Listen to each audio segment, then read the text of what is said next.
Bueno, bienvenidos y muchas gracias por estar acá con nosotros. Em, Espero que después de esta charla todos queden con las herramientas necesarias para entender cómo se desarrolla una estrategia de contenidos. Y como no tenemos mucho tiempo, vamos a empezar con esta breve frase que me encanta. El contenido construye relaciones, las relaciones se basan en la confianza y la confianza genera billete. Por lo tanto, por transitividad, el contenido genera billete. Tenemos que partir de eso. Entonces, lo primero que quiero contarles es, hay tres conceptos que son fundamentales que ustedes deben entender. El primero es branded content, el segundo es storytelling y el tercero es content marketing. El primero, branded content, digamos que mucha gente habla de branded content, pero realmente la mayoría de la gente no sabe qué es. Como ustedes se pueden dar cuenta, esto se refiere a la creación de contenido relevante, entretenido e interesante de aspecto publicitario. Es muy importante que entiendan que cuando habla uno de branded content, el contenido es claramente publicitario a la luz de nosotros como usuarios. Y como dice, el objetivo del branded content está centrado en entretener al consumidor. Ejemplos de branded content, ya sabemos que tenemos problemas con video, entonces no voy a profundizar. Básicamente este es un video de esta mujer que es esta señora tiene 3 hijos y es rapera. Ustedes la pueden encontrar en internet como The Motherhood Fit. Y en todo el video ella siempre se apoya sobre un carro Fiat. Claramente eso es branded content porque a la luz nuestra como usuario, el que está pagando el video por detrás es Fiat. Este video ha sido un éxito en todas las redes sociales, vale la pena cuando si quieren profundizar entren y lo vean, que es el primer punto. Entonces eso es branded content. Coca-Cola crea este sitio que se llama Coca-Cola Journey, donde todo el contenido que ustedes ven es contenido donde la marca está presente. Eso es branded content. Ahora, ¿cuál es la diferencia del branded content con algo que es el storytelling? Como dice esta frase, el storytelling es el arte de contar una historia y incentivar al usuario para que se enamore de la marca. A partir de una historia se enamora de la marca. Aquí hay un ejemplo que a mí me encanta, que yo no sé si ustedes lo han visto. Hay una marca muy famosa en el mundo que se llama IKEA. Y IKEA desarrolló este video que básicamente, se los cuento rápidamente, consiguen un montón de niños, los ponen a que escriban una carta a los Reyes Magos en España y posterior les dicen a esos mismos niños que les escriban una carta a sus papás pidiéndole el regalo de Navidad. Claramente todo el video, como uno lo puede apreciar, el video, los niños escriben su carta a los Reyes Magos pidiéndole juguetes y demás, y cuando pasan a pedirle los regalos de Navidad a sus papás, siempre todos los niños le piden es tiempo, que jueguen con ellos, en fin.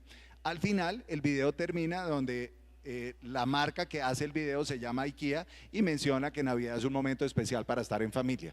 Esto es storytelling, es como emocionalmente una marca se le mete en el corazón de los usuarios y a través de eso genera un vínculo muy importante. Esto también lo encuentran en YouTube. Este otro es cuando el lanzamiento de los iPad, que son la gente, digamos, tocando piano en el iPad. Esto también es storytelling, cómo genera un vínculo emocional la marca con los usuarios. Entonces, la diferencia entre branded content y storytelling es que el branded content es contenido que de una u otra forma es contenido publicitario, que una marca lo promociona, y el storytelling básicamente es cómo la marca logra generar un vínculo emocional con los usuarios a través de contar una historia especial. Y de lo que vine a hablar hoy es precisamente de esto, el marketing de contenidos o el content marketing.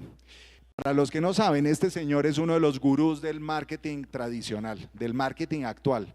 Y el señor tiene esta frase que les muestra claramente que esto es realmente importante. El marketing de contenidos hoy es el único marketing. Entonces empecemos por el concepto. El marketing de contenidos como concepto es la creación de contenido relevante, entretenido, y acá es muy importante, de aspecto no publicitario, con un objetivo fundamental, y es que las marcas construyan sus propias audiencias. Tengo una forma simple para explicar esto, y es que el marketing de contenidos le ayuda a las marcas a que las marcas se conviertan en medio. Esto puede sonar, y por eso lo digo despacio, porque hay que entender la profundidad de esa frase. Las marcas tienen que convertirse en medios, y la justificación es simple. Cada uno de ustedes está conectado a su teléfono, a su portátil, a su iPad, a sus tabletas, y las marcas hoy, poder llegar a ustedes es prácticamente imposible. Por eso, ¿quién de ustedes ve televisión tradicional hoy? Levante la mano. 10 personas. Imagínense una marca que utiliza solo televisión. ¿Cuántos de ustedes están expuestos a eso? Es prácticamente imposible. La única alternativa que tienen las marcas hoy es que se tienen que convertir en un medio de comunicación. ¿Para qué? Para poder lograr contarles a ustedes cuando hay productos o hay cosas por detrás de cada una de ellas. Como digo al final, el objetivo del content marketing está centrado en informar y captar sus propias audiencias. Para lograr que una marca se vuelva en medio, tiene que partir de esta premisa. Y es que cuando se hace el contenido tiene que ser educativo. Vuelvo y repito, no publicitario, porque si es publicitario, ustedes automáticamente salen corriendo. Entonces, cuando se hace contenido, el contenido tiene que ser contenido educativo. Un ejemplo, ¿quién de ustedes es mamá? Levante la mano, por favor. ¿Quién de ustedes conoce Baby Center? Bueno, mamás y papás, por lo que veo. ¿Alguien me puede decir de quién es Baby Center? ¿De quién? Ok, el dueño de Baby Center, que es el principal portal de papás y mamás en el mundo, es Johnson & Johnson, no es un medio. Y aquí es cuando yo empiezo a decirle a la gente, las marcas tienen que empezar a pensar cómo se convierten en medio. Y ojo, no piensen que les estoy hablando, las marcas gigantes son las que pueden hacer esto. Cualquier marca, sea pequeña, mediana o grande, puede hacer exactamente esto. Y eso es lo que les voy a enseñar hoy. Entonces, el principal portal de papás y mamás en el mundo se llama Baby Center y el dueño es Johnson & Johnson. Uno de los sitios de recetas más importantes, vamos a ver si, uno de los sitios de recetas más importantes en el mercado americano para los hispanos se llama Qué Rica Vida. El dueño de Qué Rica Vida tampoco es un medio. Se llama General Mills. General Mills es una de las compañías de alimentos más grandes del mundo. Es la dueña de Häagen-Dazs, de Pillsbury, hay una serie de marcas muy importantes y el dueño es una marca, no un medio.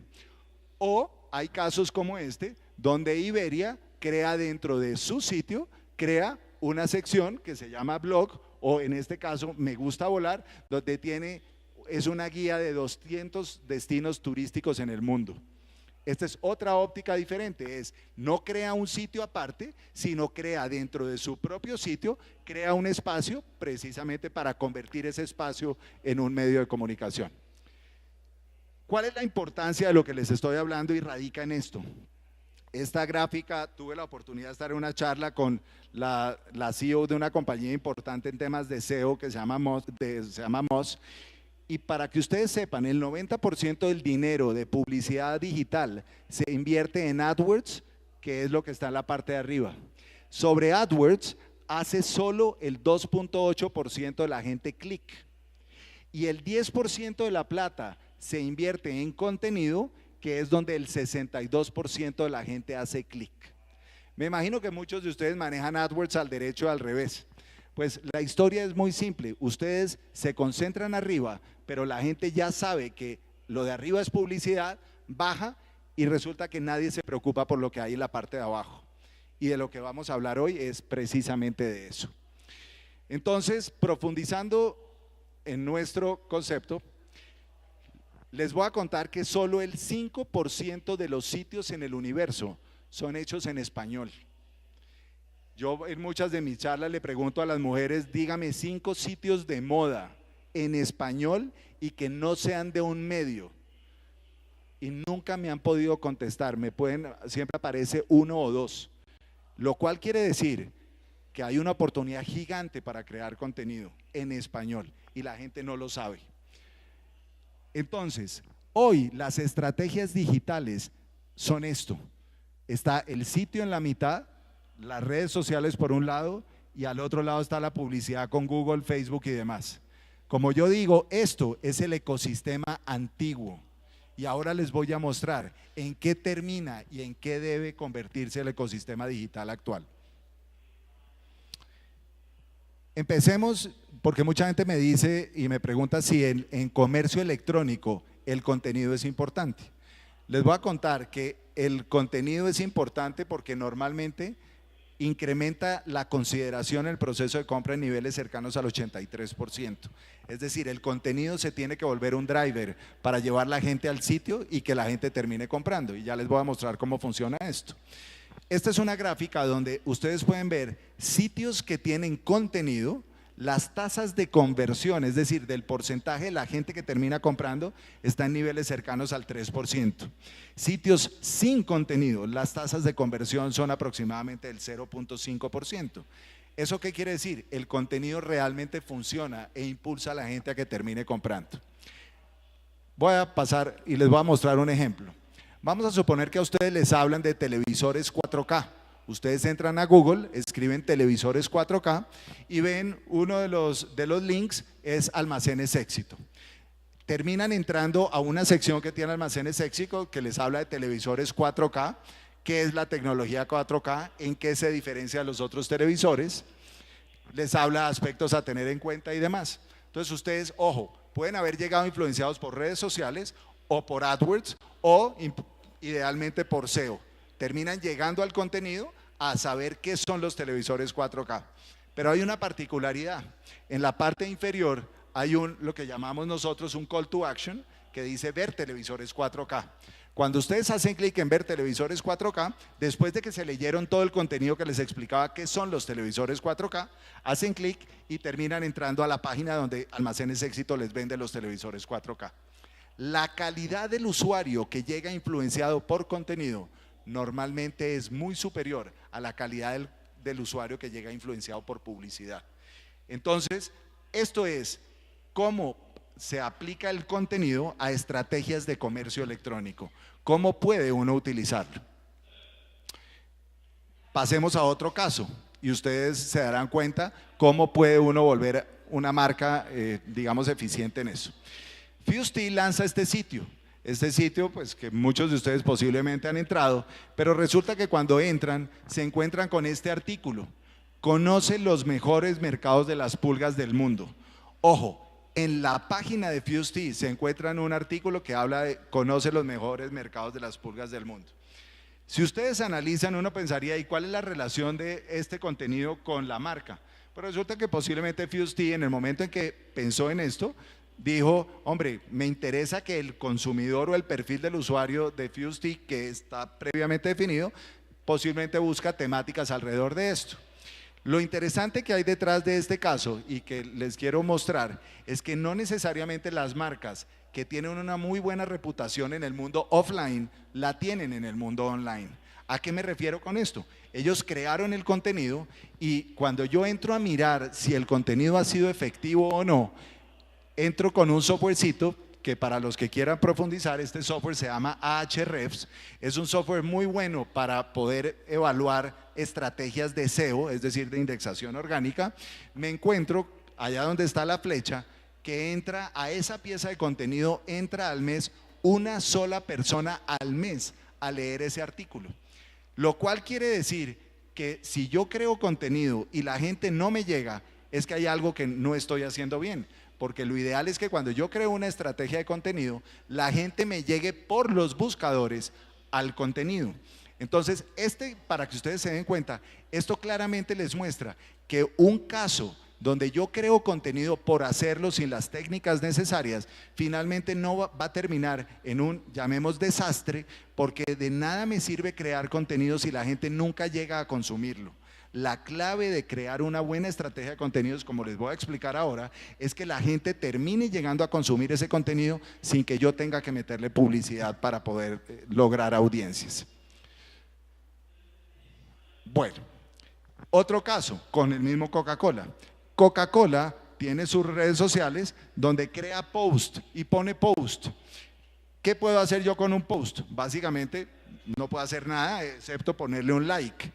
El éxito de una buena estrategia de contenido es que cuando yo pongo un post en redes sociales, finalmente ese post me ayude a llevar la gente a mi sitio para que yo en mi sitio realmente tenga una buena experiencia como usuario. Un caso de estos lo puedo ver devolviéndome al caso de Baby Center. Cuando Baby Center pone un post en redes sociales, la persona hace clic y termina en el website de la marca. Ahí es cuando realmente empieza a tener, las redes sociales juegan un papel importante para poder derivar tráfico a los sitios web, y no como el caso anterior donde una persona pone una marca, pone un post, lo máximo que yo puedo hacer un like y no logro interacción por parte de los usuarios en los sitios web. Bueno, entonces entremos, yo creo que está un poco...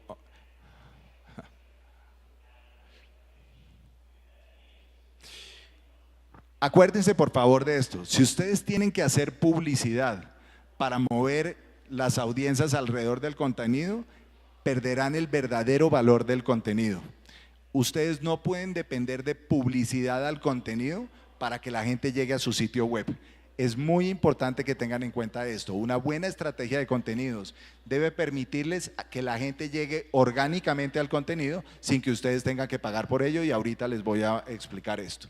Como digo, las marcas deben tener sus propias audiencias. Miren, por ejemplo, para que me entiendan esto ya en la práctica, en el caso de Baby Center, que lo mencioné hace un rato, a Baby Center entran 9 millones de personas al mes orgánicamente, es decir, sin pagar. Y si Baby Center, es decir, Johnson & Johnson, tuviera que pagar por esa audiencia con publicidad, le costaría $7 millones al mes. ¿Cuánto se ahorra Baby Center? Se ahorra $7 millones al mes, porque la gente llega orgánicamente a ese contenido, y cuando llega orgánicamente a ese contenido, pues básicamente el único costo que hay o que hubo por detrás fue la creación del contenido. Es muy importante que ustedes tengan en cuenta que una buena estrategia de contenidos tiene que llevarlos a que ustedes tengan unos ahorros muy importantes frente a estrategias pagas o de publicidad digital. Entonces empecemos, ¿cómo lograr esto? Como digo acá, una estrategia de contenidos es una práctica de marketing digital que tiene como finalidad planificar, desarrollar y distribuir contenido escrito y visual. Y como digo acá, una estrategia planifica la creación, publicación y gestión de contenido útil y usable. ¿Qué no es una estrategia de contenidos? No es un plan de publicación de contenido en redes sociales o videos en YouTube. Hay una grandísima diferencia. Por una razón: cuando ustedes crean y ponen estrategias en las redes sociales, acuérdense de esto: los dueños de los usuarios son las redes sociales, no son ustedes. Facebook cambió el algoritmo hace 7 meses.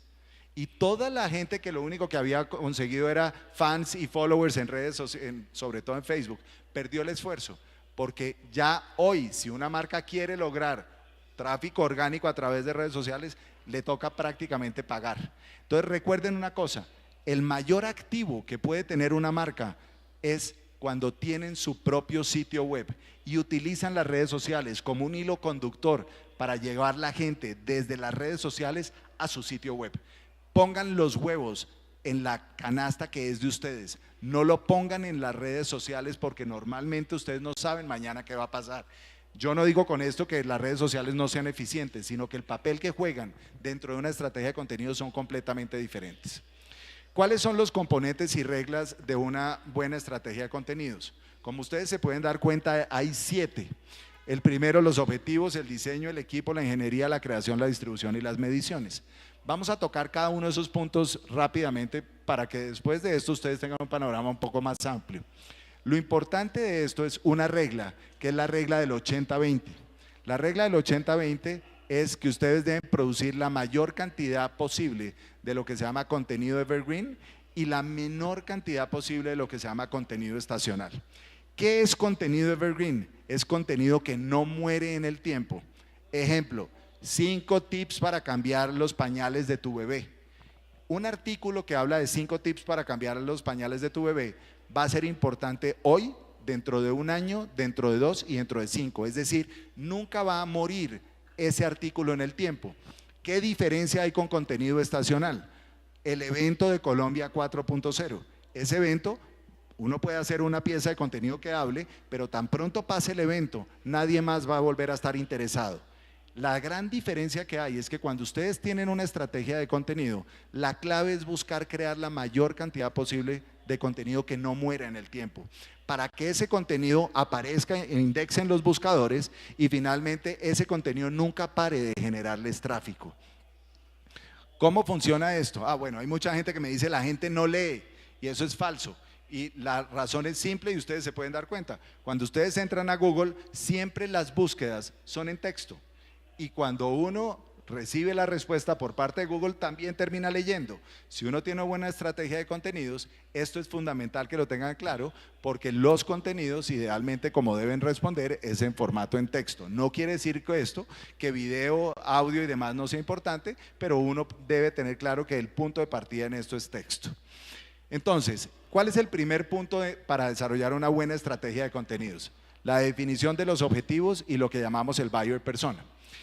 ¿Por qué son tan importantes los objetivos? Porque los objetivos definen los formatos que se deben utilizar. ¿Qué quiero decirles con esto? Como el caso de hace un rato de Carlos que mencionaba la tarjeta de crédito. Si el objetivo es conseguir leads, es decir, registros, yo tengo que jugar con formatos que obliguen a la gente a registrarse. Este es el caso que dice conseguir leads.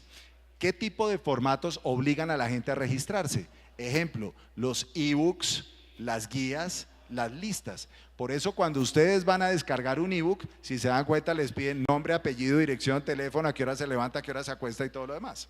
Básicamente porque lo que hay detrás del objetivo de un ebook es conseguir leads. Entonces, si ustedes necesitan leads, lo ideal es trabajar con formatos que obliguen a registrarse. Si ustedes lo que necesitan es posicionamiento, uno puede trabajar con videos, con artículos y demás. Entonces, los objetivos definen los formatos que se deben utilizar. Ahorita les voy a mostrar, hay 16 formatos de contenido diferentes y cada formato idealmente responde a un objetivo diferente. Después de definir los objetivos, defino lo que se llama el buyer persona. El buyer persona es el estereotipo de consumidor que yo quiero que termine llegando a mi sitio web, porque yo ya tengo claro que ese perfil es el que me compra.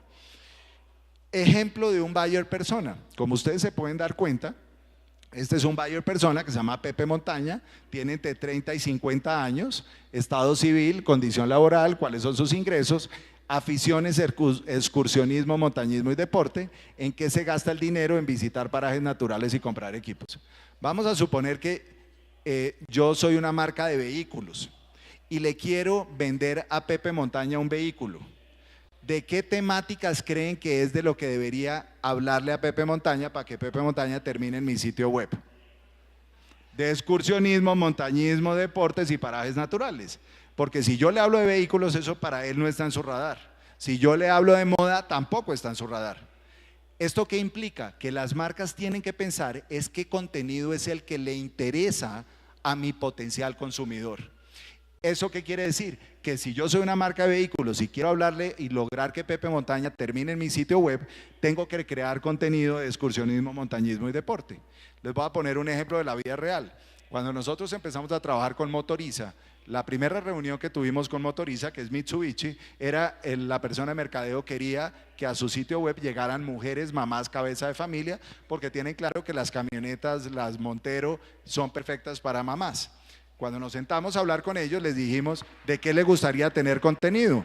Y la persona automáticamente dijo, no, yo les quiero contar cuántos centímetros cúbicos tiene la camioneta, cuántas sillas, cuántas bancas, todo. Claramente, una mamá, mujer, cabeza de familia, poco le interesa saber cuántos centímetros cúbicos tiene una camioneta, porque eso no está dentro de lo que ella está buscando.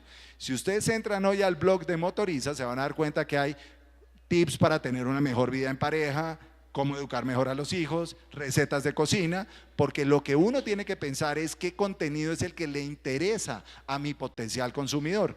Una vez esa señora entra a las redes, a Google o a las redes sociales a buscar información de recetas de cocina, termina en el sitio de Motoriza. Una vez ya entra al sitio de Motoriza, tengo todos los espacios laterales e inferiores donde ahí yo ya le meto lo que yo necesito. Entonces, si yo ya tengo una mujer entrando a leer información de tips para viajar en pareja, al lado derecho le puedo poner unos banners o en la parte inferior que les diga: ¿te gustaría hacer un test drive sobre la maravillosa camioneta Montero que tenemos? ¿Te encantaría saber que tiene 5 bancas para llevar a tus hijos?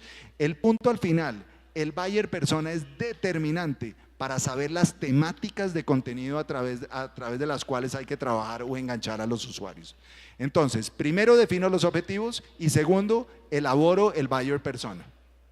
Después de eso hay un tema importante y es que lo que nosotros recomendamos es que haya alguien responsable de administrar todo el proyecto de contenidos. Esto no quiere decir que si no hay estas personas, esto no funciona. Pero es importante que ustedes sepan que idealmente debería haber una persona responsable de todo el tema de contenidos. Digamos, está el Chief Content Officer, el coordinador diseño gráfico. Para que ustedes sepan, lo que nosotros hicimos en We Are Content es que nosotros hoy tenemos una plataforma donde tenemos 3,000 y pico de proveedores de contenido conectados, y una marca que quiere un artículo entra, mete su tarjeta de crédito y compra un artículo si eso es lo que necesita. Entonces nosotros operamos como los redactores de contenido para las marcas y puede comprar una marca 1, 2, 3 artículos, los que quiera al mes. Y por último está el Community Manager. Entonces, después de que yo ya tengo definido el buyer persona, ya definí el objetivo, ya tengo el equipo preparado, tengo que empezar a construir algo que es fundamental. Y es lo que se llama el calendario editorial. Mucha gente dice: ¿y cuál es el uso realmente de esto? Es muy simple. Si ustedes se acuerdan, yo les hablé de la importancia de crear contenido evergreen, es decir, contenido que no muere en el tiempo. Vamos a suponer que creamos un artículo que se llama 5 tips para cambiar los pañales de tu bebé y lo subimos el 18 de octubre del 2018. Si ustedes piensan, cuando uno entra a Google a buscar información, muchos de nosotros miramos la fecha de publicación del artículo. Si ustedes se acuerdan, cuando uno piensa en contenido evergreen es contenido que no muera en el tiempo. Si yo empiezo a crear mi calendario editorial, yo puedo llegar al punto de saber que el 18 de octubre del 2018 creé ese artículo, que es un artículo que sigue vigente, y en 6 meses lo único que hago es que entro a la plataforma donde subí el contenido y le cambio la fecha de publicación, para que el usuario que está buscando tips para cambiar pañales de los bebés sienta que ese contenido es contenido nuevo, y no es que sea contenido nuevo. Es contenido que lo hice hace 1 año, 2 años, 3 años, sino que juego con las fechas de publicación para que la gente sienta que es contenido que es nuevo. Entonces, si yo tengo un calendario editorial donde yo voy colocando cada pieza de contenido que voy desarrollando, puedo llegar a cosas como eso, a saber en qué fecha lo publiqué, que le cambié la fecha de publicación para que la gente sintiera que era contenido nuevo. Si yo desarrollé un artículo que era 5 tips, puedo convertir ese artículo en un video, puedo convertirlo en una infografía, puedo convertirlo en un tutorial, puedo convertirlo en un ebook. Si yo tengo un calendario editorial, puedo tener control de cada pieza de contenido que yo desarrollo. Entonces ya tenemos el calendario editorial, empezamos a trabajar y viene un tema que es fundamental, que es el diseño de la estrategia. ¿Cómo saber de qué es de lo que debo hacer contenido? Mi mayor recomendación es: nunca hagan contenido por intuición. Eso es lo que hace el 99% de las personas y para mí es el 99% del error. ¿Qué quiere decir esto? Vamos, para que ustedes sepan, si ustedes logran crear la pieza de contenido que se llama 5 tips para cambiar los pañales de tu bebé, si ustedes lograran que ese contenido aparezca en la primera posición en los resultados de búsqueda, van a lograr que el 31% de las personas que buscan tips para cambiar pañales de los bebés hagan clic sobre la primera posición. En la segunda es el 14%, en la tercera es el 9%, en la cuarta es el 6% y así sucesivamente. ¿Eso qué quiere decir? Que si ustedes lograran saber cuántas personas buscan información sobre determinado tema, ustedes pueden hacer la cuenta y decir: ok, si pañales para bebé lo buscan 100,000 y yo logro estar en la primera, me voy a quedar con 31,000. Acuérdense que esto es orgánico, no es pago. Entonces, siempre tiene uno que hacer la cuenta de cuál es el potencial que hay alrededor de la creación de contenido. Entonces vamos a suponer que ya tenemos esto en la cabeza y resulta que Google me da la información de cuántas personas buscan sobre determinado tema. Entonces, ustedes pueden entrar al planificador de palabras claves de Google y le dicen cuántas personas buscan pañales para bebé. Y Google les dice, en Colombia pueden haber X números. Para este caso, la palabra clave, el keyword que yo busqué fue canciones infantiles. Canciones infantiles lo buscan 368,000 personas mensuales, eso está entre Colombia y México. Entonces, si yo que ya sé que hay 361,000 y lograra llegar a la primera posición, quiere decir que 100,000 personas mensuales van a terminar llegando a mi sitio web orgánicamente. Inclusive, si ustedes miran, si lograran quedar en la segunda página, quedarían con el 3.99% del total de personas que buscan de ese tema. Entonces, volvámonos y vámonos al escenario, a un escenario donde no logro llegar a la primera, sino logro llegar a la segunda. Si hay 368,000 personas mensuales que buscan sobre canciones infantiles, quiere decir que más o menos 12,000 personas mensuales van a terminar llegando a mi sitio web orgánicamente sin pagar. Entonces, con eso uno dice, ok, puedes llegar a ser interesante crear contenido alrededor de ese tema. Lo que yo les digo es que la mayoría de la gente se levanta y dice, voy a crear una pieza de contenido que hable de maternidad de gallinas. Y resulta que maternidad de gallinas solo lo buscan 100 personas al mes y terminan creando el contenido y después dicen el contenido no funciona. El problema no es que el contenido no funcione, es que crearon contenido alrededor de temáticas que nadie busca. Y si uno crea contenido alrededor de temáticas que nadie busca, pues nadie va a terminar llegando al sitio web. Y no solo eso, que es el siguiente punto.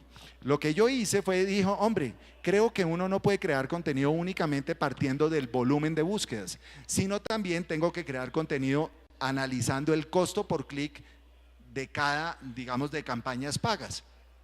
Entonces, lo que yo hice fue crear un modelito matemático para crear contenido, que ese modelito matemático para crear contenido me compara el número de búsquedas con el costo por clic y me lo compara contra el costo de un visitante por contenidos.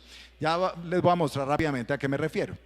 Esto para que ustedes sepan, les hablé que hay 16 formatos de contenido diferente. Acá ustedes se pueden dar cuenta que estos son los primeros 8 y cada uno de los formatos responde a objetivos diferentes. Estos son los segundos 8 que responden a objetivos completamente diferentes.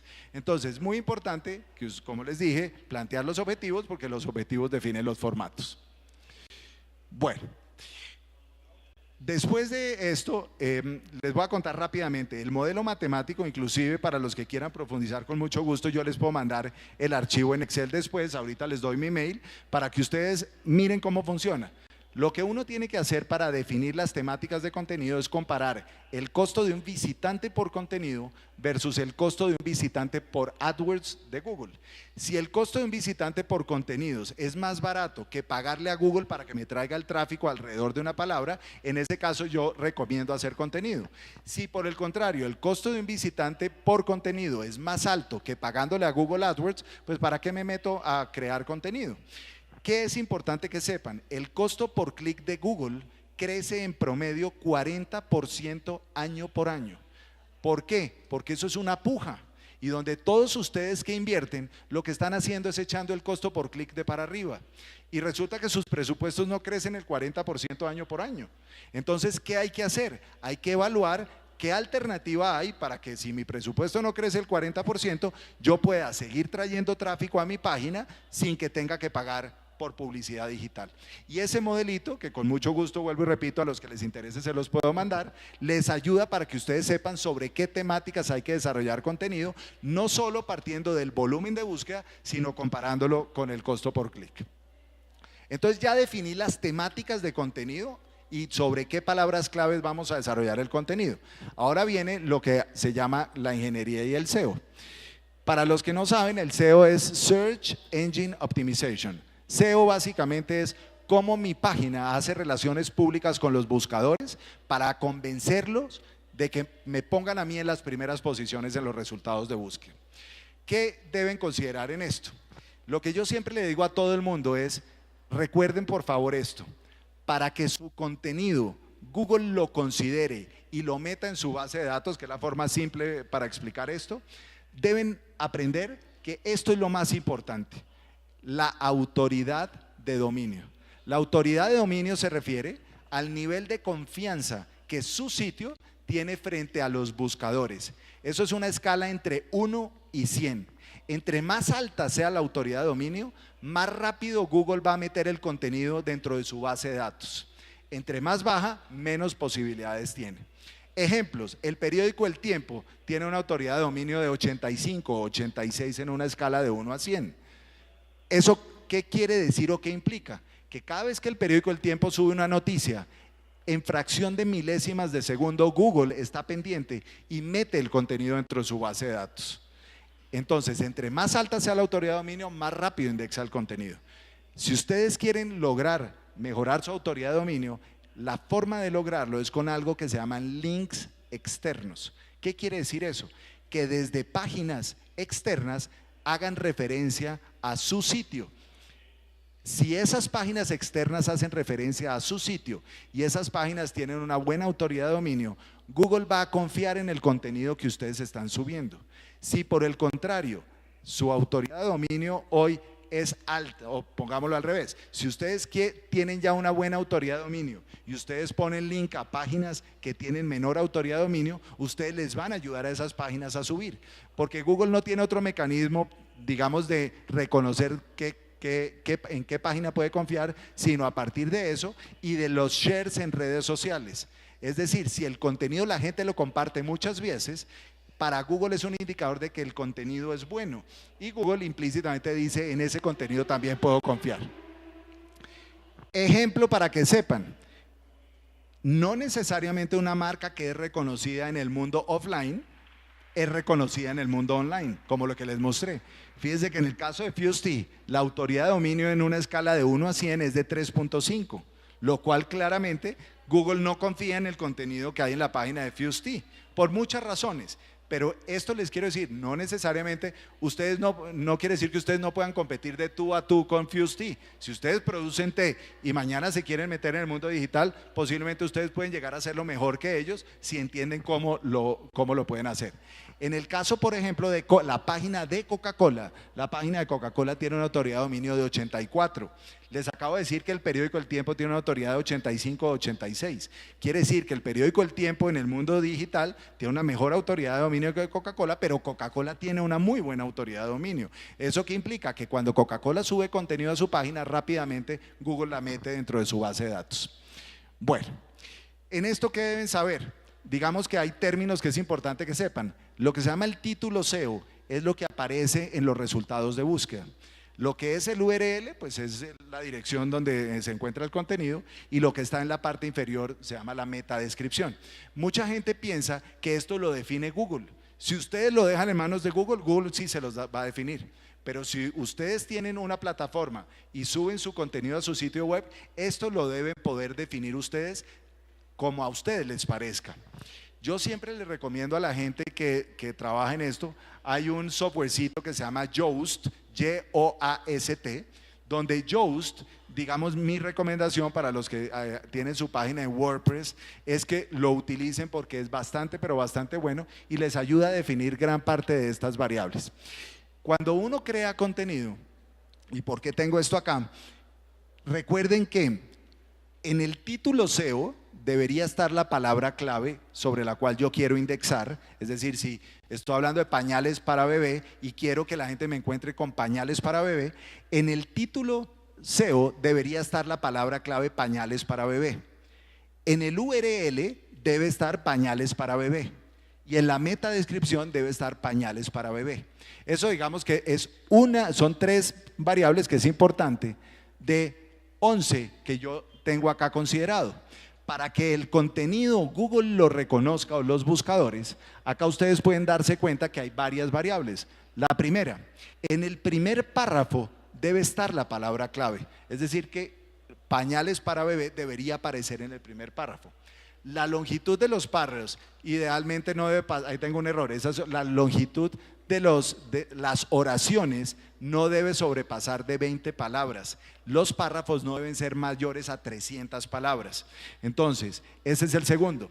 La palabra clave debería aparecer en el contenido mínimo el 2% de las veces. Es decir, que si yo quiero aparecer sobre pañales para bebé, esa palabra tiene que idealmente repetirse entre el 1.5 y el 2% de las veces. Si es un artículo de 1000 palabras, por eso muchas veces cuando ustedes entran a artículos se encuentran con que la palabra clave se repite varias veces.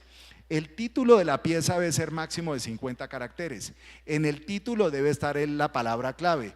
El keyword debe estar en la metadescripción del título SEO, que es lo que les acabo de mostrar. La metadescripción no debe tener más de 140 caracteres. Digamos que idealmente no debería sobrepasar de 156 caracteres. Aquí hay un tema que yo les recomiendo que es muy importante. Para que el contenido funcione y haya una estrategia adecuada de SEO, hay que aprender de un tema que se llama Cornerstone Content, que es el punto 8. Para los que quieran profundizar, entren y busquen porque esto es muy importante y básicamente habla de que el contenido hay que pensarlo en forma de pirámides. No tenemos el tiempo para profundizar, pero esto es pero muy importante. El 9, no traten de crear 10 artículos sobre pañales para bebé pensando que con 10 artículos van a lograr indexar. Traten de crear un solo artículo que sea muy bueno y no traten de crear 10, porque si ustedes crean 10, van a poner a Google a que él sea el que decida cuál de los 10 es el que ustedes quieren que aparezca en la primera posición y claramente los 10 no se los va a poner en la primera posición. En otras palabras, ustedes van a ponerse ustedes mismos a competir ustedes con ustedes mismos. El 10, el punto, lo que llamamos links internos entre las piezas de contenido. ¿Esto qué quiere decir? Que si yo creo un artículo de pañales para bebé, yo debería colocar links a otros artículos que posiblemente hablen de temáticas similares para que Google entienda que yo tengo más contenido y finalmente de esa forma, digamos, haya una mejor estructura en el sitio.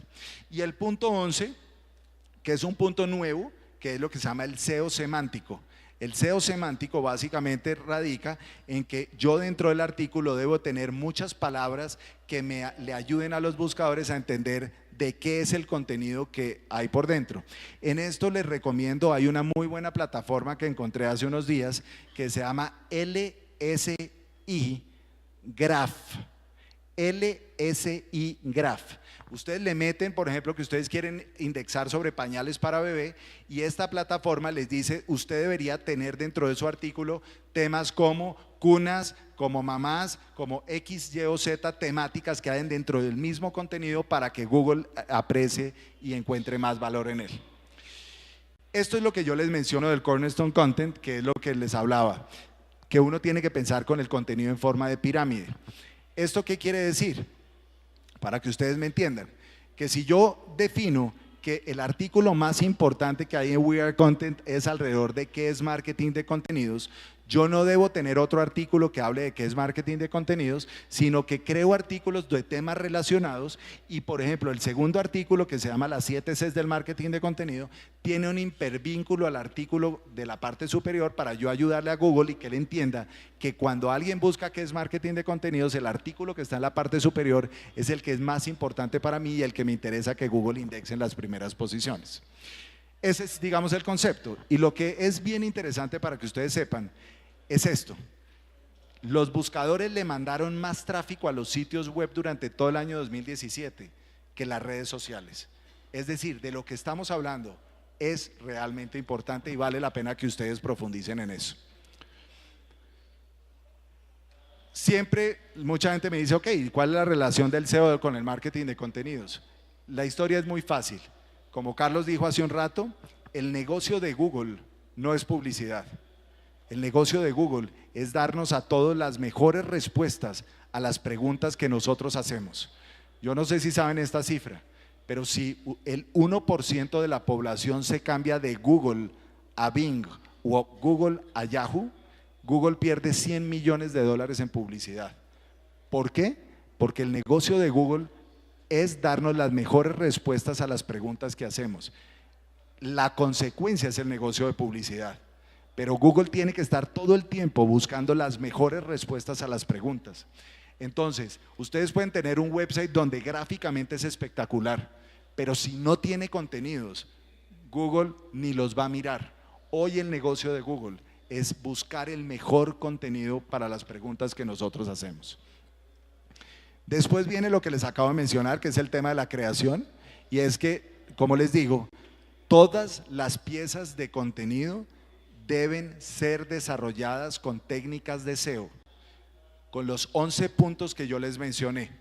Para los que quieran profundizar y darse cuenta si lo que han hecho funciona, les recomiendo que busquen este softwarecito que es Yoast.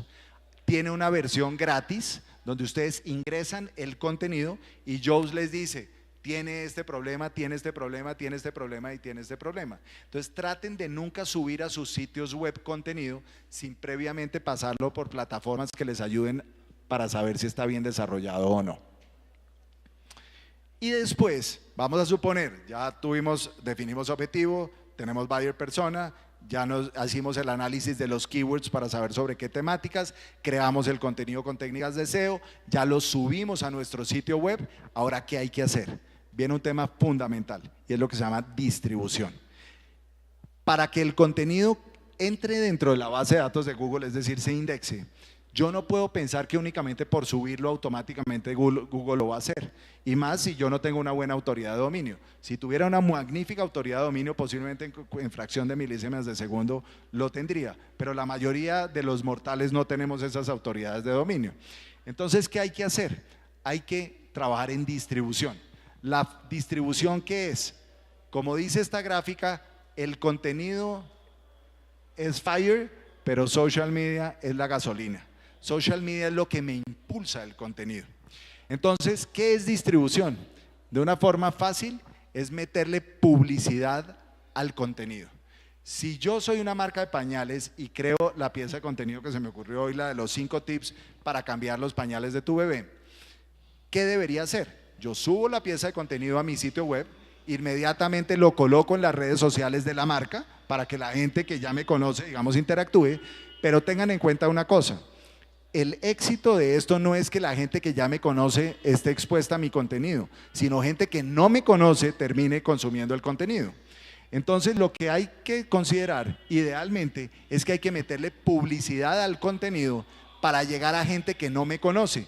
Pero no voy a llegar a la gente diciéndole conozca los nuevos pañales Huggies, sino que voy a llegarle a la gente diciéndole: ¿te gustaría saber de 5 tips para cambiar los pañales de tu bebé?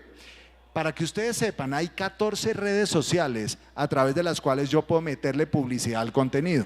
Por ejemplo, esto es como las marcas B2B, o sea, negocio a negocio, utilizan las redes sociales. Donde más inversión se le mete para distribuir contenido, por ejemplo, es en LinkedIn. El problema de LinkedIn en nuestros mercados es que es carísimo, pero de una u otra forma eso no quiere decir que no sea efectivo, es realmente efectivo. Entonces, ¿cómo funciona esto? Ejemplo para que lo entiendan. Creamos la pieza de contenido, lo subimos en las redes sociales de We Are Content. Después de tenerlo en las redes sociales de We Are Content, entro al administrador de pauta de Facebook y le digo: quiero que este artículo le aparezca a hombres y mujeres que sean gerentes de mercadeo, porque es a los que a nosotros nos interesa, gerentes de mercadeo de determinadas compañías. Entonces, ¿eso qué implica? Que a los gerentes de mercadeo les va a aparecer en su feed publicitariamente, o sea, metiéndole plata, les va a aparecer un artículo que les gusta, les dice quién debe ser el responsable de distribuir y promover contenido. Cuando ellos hacen clic, terminan llegando al sitio de We Are Content, donde ahí yo ya los tengo sentados aquí encima de la mesa y les puedo ofrecer el producto que finalmente yo necesito. Esa es una forma de distribuir contenido. Otra forma de distribuir contenido sigue siendo el newsletter. Miren, por favor, cuando creen sus sitios, construyan sus propias bases de datos. Inciten a la gente a que se les registre para crear un boletín cada 15 días, cada semana, y que la gente interactúe con ustedes de una u otra forma. Entonces, ese mismo artículo lo distribuimos a través del newsletter para llegar a la gente con la cual ya tenemos relación. Y ahora, para que ustedes sepan, nace otra plataforma que se llama la publicidad nativa. Los native ads, básicamente ustedes muchas veces han visto en la parte inferior de muchos medios unos cuadraditos como estos que están viendo, y muchas veces ustedes perciben que eso es contenido editorial recomendado. Pues resulta que muchas veces ese contenido editorial no es recomendado, sino es pagado. Entonces ustedes se pueden encontrar con que uno de esos cuadritos puede ser de Alpina, que está promoviendo un artículo que habla de los 5 tips para cambiar el bebé, y cuando ustedes hacen clic ahí terminan no viendo el contenido dentro del sitio del medio, sino terminan en la página de Alpina. La publicidad nativa básicamente es cómo utilizar los espacios editoriales para que esos espacios editoriales se conviertan en un mecanismo para terminar llegando la gente al sitio web. Bueno, estos son formatos de publicidad nativa que por temas de tiempo no podemos profundizar. Y por último, y con esto termino, es el tema de las mediciones. ¿Cómo medir si lo que yo estoy haciendo de contenido funciona o no funciona? Mi mayor recomendación siempre, acá yo les puedo mostrar ahí 6 variables. Número de uniques, número de páginas, ranking SEO, tiempo promedio, en fin, estas son 6, pero mi recomendación está en que aprendan a manejar una plataforma que se llama el Google Search Console. Así como Google Analytics es gratis, el Google Search Console también es gratis. Lo que pasa es que este es muchas veces un poco más complejo por temas de seguridad. El Google Search Console me permite saber cuál es el contenido que ya está en la base de datos de Google, en qué posición está, sobre qué palabras me están encontrando y demás. Para que ustedes me entiendan, acá hay un ejemplo. Fíjense que en este caso, esto es la página de We Are Content, el Search Console me dice que la palabra infografía, hemos aparecido, donde dice impresiones, quiere decir que hemos aparecido 119,000 veces en los resultados de búsqueda en los últimos 28 días, que estamos en la posición promedio 9.8, es decir, en la primera página, porque la primera página normalmente tiene 10, y que de esos, el 0 punto algo ha terminado haciendo clic sobre eso e interesado y llegando a mi sitio orgánicamente. Entonces, el Search Console me dice sobre qué palabras estamos apareciendo en los resultados de búsqueda, en qué posición estamos apareciendo en los resultados de búsqueda, cuántas veces estamos apareciendo en los resultados de búsqueda, para que ustedes tengan un parámetro si el contenido que están haciendo realmente está funcionando o no está funcionando. Mi recomendación es aprendan a manejar el Search Console, porque es donde ustedes van a saber si esto funciona o no funciona. ¿Y en qué terminamos? El ecosistema actual para mí se vuelve, el eje son contenidos, los contenidos me ayudan a disparar el SEO, los contenidos se vuelven el motor para la publicidad pagada, los contenidos se vuelven el motor para poder tener una relación a través de newsletter con mis usuarios, y el contenido se vuelve el motor de las redes sociales. Y de esta forma, hoy para mí, esto es el ecosistema actual. Un ecosistema que no tiene contenido, un ecosistema digital sin contenido, está completamente muerto, porque va a depender 100% de publicidad. Y ahí es donde realmente se pierde el verdadero valor de los contenidos. Y de esa forma, en mi tiempo, termino. Acá tienen mi mail, los que quieran profundizar. La semana del 7 de noviembre empiezo con webinars, precisamente para enseñar un poco más de la metodología de creación de contenido, y los que quieran tener el modelito al final, ahí tienen mi mail, que yo con mucho gusto se los envío. Y muchas gracias por estar con nosotros.